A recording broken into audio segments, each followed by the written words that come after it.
안녕하세요. 더블엠연구소 문소장입니다. 오늘 영상은 연말정산과 관련해서 부양가족 공제에 대해서 확인해 볼 예정이니 끝까지 시청 부탁드리겠습니다.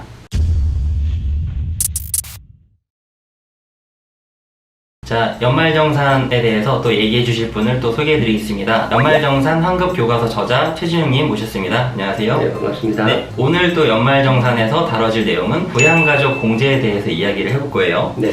네, 이거를 일단 제가 네이버를 한번 검색을 해봤는데, 부양가족 공제는 소득세의 과세 표준을 계산하기 위하여 소득 금액에서 부양가족을 기준으로 일정 금액을 공제하는 것. 간단하지만 결론은 무슨 말인지 잘 모르겠을 수 네. 있는 어려운 말인데 좀 쉽게 한번 예. 알려주시겠습니까? 네. 그 부양가족 공제를 받기 위해서는 세법에서 어떤 상황이 됐을 때 부양가족 공제를 해준다, 이 부분을 이해를 하고 가시면 좋을 것 같은데요. 세 가지 요건을 충족을 해야 됩니다. 순차적으로 좀 말씀을 드릴 텐데, 네네. 첫 번째는 이제 나이 요건이 있어요. 뭐 나이가 몇 살이든 간에 다 해주는 건 아니니까. 네네. 그 다음에 두 번째는 이제 생계를 함께 해야 된다라는 게 있고요. 마지막으로 세 번째는 소득에 대한 부분이 있습니다. 소득이 없는 사람과 또 있는 사람, 또 낮은 사람과 높은 사람에 따라서 이제 공제 대상이 되고 안 되고가 있거든요. 그래서 이 세 가지 부분을 이제 잘 이해하고 넘어가시면 좋을 것 같습니다. 아, 네, 감사합니다. 그러면 부양가족 공제가 되면 실제로 공제가 얼마만큼 되는 거죠? 1인당 150만 원. 네, 150만 원씩 소득 공제인 거죠? 예, 소득 공제. 감사합니다. 자, 그러면 부양가족 공제가 되시면 1인당 150만 원씩 소득 공제 효과를 보실 수 있어서 연말정산에 도움이 되실 수 있는데, 그 조건이 세 가지가 있었어요.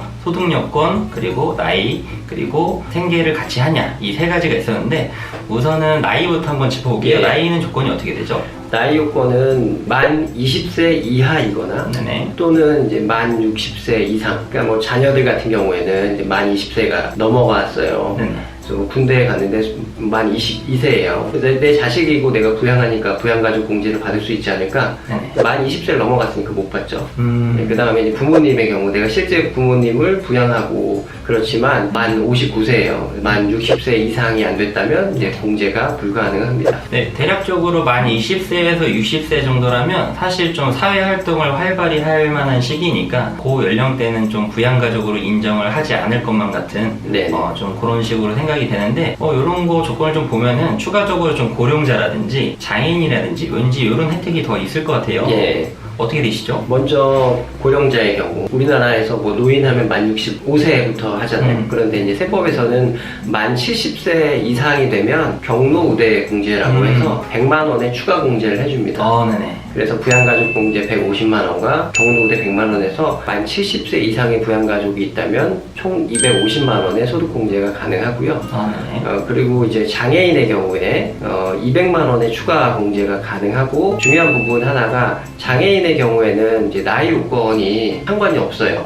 그래서 만 20세에서 만 60세 사이에 있는 장애인 가족이 있다면 나이와 관계없이 부양가족 공제 150만 원 플러스 장애인 공제 200만 원에서 총 350만 원의 소득 공제가 가능합니다. 네, 감사합니다. 그럼 다시 한번 정리하면, 기본적으로 부양가족 공제 요건이 맞으면 1인당 150만 원의 소득 공제 효과가 일어나는데, 그런 와중에 그분이 고령자이셔서 만 70세가 넘으시면 추가로 100만 원이 더 소득 공제가 되는 거고, 그런 와중에 혹시 세법상 장애인이라면 또 추가로 200만 원 공제가 가능하다. 예를 들어서 만 20세 이하 형제나 자녀가 기본적으로 150만 원 소득 공제를 받고, 그런 와중에 장애인 공제 200만 원을 받아서 350만 원의 소득 공제 효과를 받을 수가 있고, 그리고 그런 와중에 우리 부모님이 만 60세 이상이 되셔서 150만 원에다가 거기에다가 장애인이라고 하시면은 200만 원을 또 공제를 받을 수 있으니까, 그렇게 되면 또 350만 원 소득 공제를 받을 수 있는 겁니다.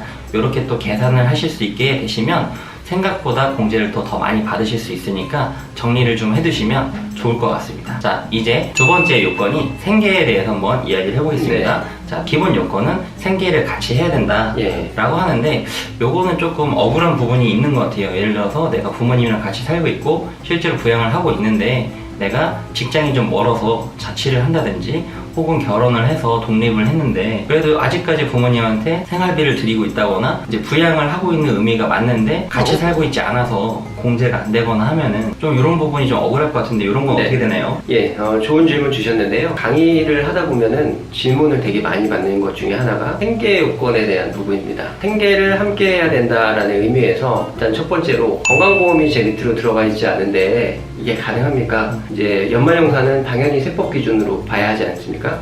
그런데 이제 소득세법에 보면 부양가족 요건에서 건강보험에 대한 언급은 전혀 하고 있지 않아요. 그러니까 이거를 굳이 건강보험이 내 밑으로 안 들어가 있는데 되냐 안 되냐를 그렇게 해석할 필요는 없는 거고요. 건강보험이 내 밑으로 들어가 있지 않아도 이제 공제 요건에 대해서 뭐 충족한다면 나머지 부분이 충족한다면 이제 공제가 가능하고요. 두 번째로 이제 주소지가 다른데 어떻게 합니까? 빈번을 뗐더니 주소지가 틀려요. 자, 이것도 이제 꼭 알아두셔야 될 게 소득세법 제 53조에 보면 뭐라고 되어 있냐면 실제로 부양가족을 부양을 내가 하고 있는데 결혼이나 취업이나 또 학업이나 또는 내가 뭐 병에 걸리거나 아파서 그렇죠. 이제 같이 거주하지 못하게 될 경우는 지금 이제 자막 이렇게 이미지 파일이 하나 올라올 텐데요. 올라오고 있죠. 일시 퇴거 동거 가족 상황표라고 하는 양식이 있는데 거기에 퇴거 사유를 쓰는 난이 있어요. 거기 퇴거 사유에 내가 결혼, 취업, 학업 이렇게 작성을 해서 제출하게 되면 한 가지 양식만 작성했을 뿐이지만 이제 그걸로 인해서 여기는 실제 생계를 함께 하는데 사유 때문에 등본상 떨어져 있구나. 이걸 이제 증빙할 수 있는 서류가 되는 거죠. 감사합니다. 결론은 이 생계를 함께 한다는 부분에 대해서 사실 오해의 여지가 많은데 네. 결론적으로 꼭 등본상이 같은 주소지가 아니고 그리고 같은 건강보험 내에 들어가 있지 않다 하더라도 내가 부양을 하고 있는 부분이 맞다면 일시 퇴거 동거 가족 상황표라는 서류를 연말정산 하실 때 제출을 하시면 무조건 연말정산 시 소득공제를 받을 수가 있다. 네. 이렇게 정리하면 되겠죠? 네. 네, 감사합니다. 자, 그리고 이번에는 이제 소득에 대해서 한번 이야기를 해보겠습니다. 기본적인 소득에 대한 조건이 어떻게 되죠?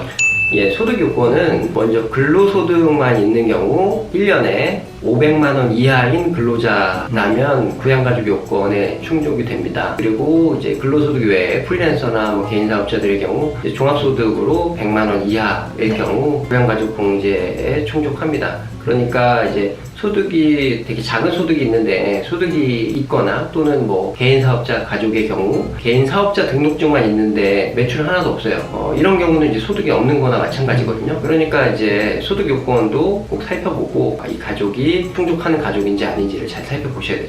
자, 근데 결론은 지금 얘기한 거대로 하면은 총 3가지 조건, 나이, 그리고 생계를 같이 하는 여부, 그리고 소득에 대해서 이 3가지 조건을 알아봤어요. 그래서 이 3가지가 다 맞으면 되는 건데 문제는 이제 똑같이 알아도 활용도는 사실 또 다 차이가 있거든요.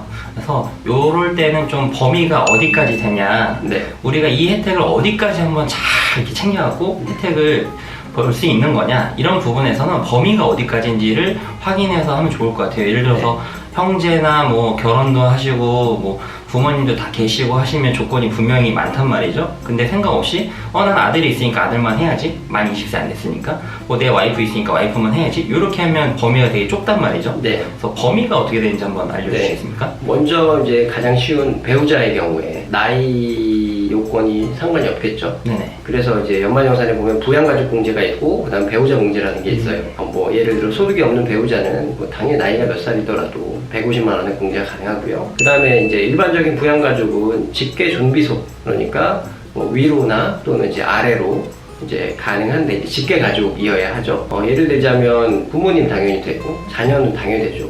이제 여기까지는 다 알고 계시죠? 네네. 할아버지 할머니 될까요? 할아버지 할머니 돼요. 네. 근데 할아버지 할머니의 부모님, 네네. 뭐 증조 할아버지 할머니 될까요? 됩니다. 네네. 그대로 이제 직계로 쭉 내려오는 거니까 되겠죠. 그 다음에 이제 외가로 넘어가 보겠습니다. 친가 말고 외 할아버지 할머니 네네. 됩니다. 네네. 외 할아버지 할머니의 부모님 당연히 됩니다. 네, 그러니까 다 이제 이렇게 일직선으로 펼쳐져 나가는 부분은 이제 다 된다고 보시면 되고, 그 다음에 이제 결혼한 부부의 경우에 양가의 부모님 될까요? 돼야죠. 네, 됩니다. 그럼 양가의 조부모님 될까요? 양가, 그러니까 제 처의 예, 할아버지 할머니. 네, 할아버지 할머니. 예, 됩니다. 네. 네, 됩니다.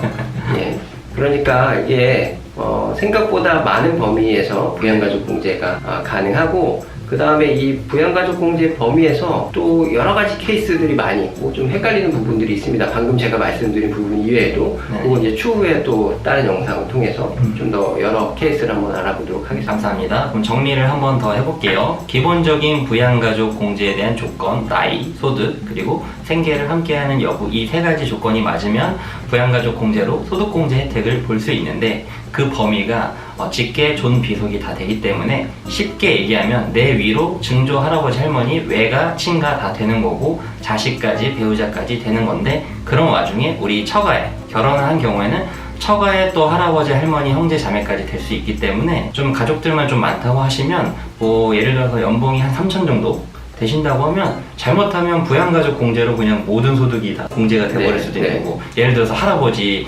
450만원, 할머니 450만원, 아들 150, 딸도 있어 150, 와이프 150, 또 우리 아빠, 엄마 또 뭐 150, 150 이런 식으로 하면 그냥 부양가족 공제로만 3천만원, 못해도 1,000만원, 2,000만원씩 가볼 수도 있으니까 부양가족 공제 잘 배웠으니까 내 와이프의 뭐 자식 정도만 넣거나 이렇게 혹시나 끝내지 마시고 내 위로 직계 존속이라든지 또 처가에서도 또 되는 부분이 많이 있으니까 현재 가족이 어떤 상태인지 잘 확인해 보시고 연말정산에 도움이 되셨으면 좋겠습니다.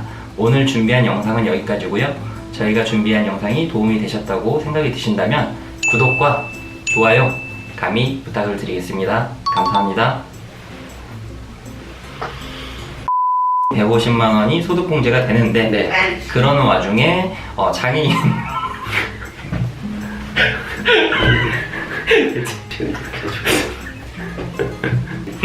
정리를 해보면 잠깐 그래서 이미 대답해준 걸로 치고 할게요. 할게요.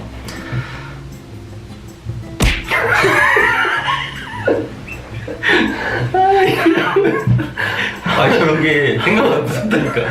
이게 한 번 터지면 이거를 이제 조금 더 구체적으로 해석하고 행정적으로 왜요? 또 어떻게 갑자기 생겼나요? 소득공제가 되는데 자, 웃지 마세요. 약간 웃으라는 거죠.